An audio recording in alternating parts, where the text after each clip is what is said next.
இந்தியாவின் number 1 masala brand ஆச்சி மசாலா வழங்கும் மணிச் செய்திகள். இணைந்து வழங்குபவர்கள் அரசன் சோப். ரொம்ப நல்ல சோப்.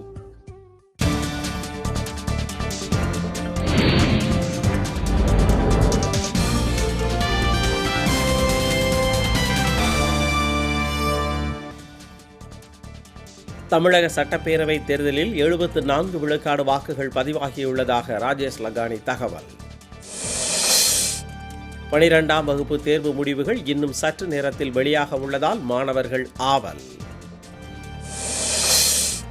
சென்னை முழுவதும் இடி மின்னலுடன் விடிய கனமழை, குளிர்ச்சி நிலவுவதால் பொதுமக்கள் மகிழ்ச்சி. மருத்துவ நுழைவுத் தேர்வு விவகாரத்தில் மாநில அரசுகளின் கவலைகள் களையப்படும் என அமைச்சர் JP நட்டா உறுதி.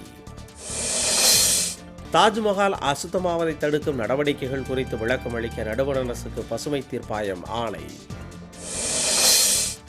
தமிழக வாக்காளர்கள் அளித்த வாக்கு மாற்றம் முன்னேற்றத்திற்கானது என அன்புமணி ராமதாஸ் அறிக்கை. குடியரசுத் தலைவர் மாளிகையை வெடிகுண்டு வைத்து தகர்க்கப் போவதாக மிரட்டல் விடுத்த மர்ம நபர் கைது. விளம்பரத்திற்காக 3 மாதத்தில் 15 கோடி ரூபாயை டெல்லி அரசு செலவு செய்திருப்பதற்கு காங்கிரஸ் கண்டனம்.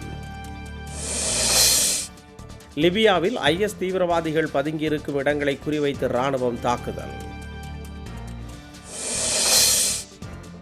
IPL மட்டைப்பந்து போட்டியின் இன்றைய ஆட்டத்தில் புனே டெல்லி அணிகள் மோதல். இந்தியாவின் நம்பர் 1 மசாலா பிராண்ட் ஆச்சி மசாலா வழங்கிய மணிச் செய்திகள். இணைந்து வழங்கியவர்கள் அரசன் சோப். ரொம்ப நல்ல சோப்.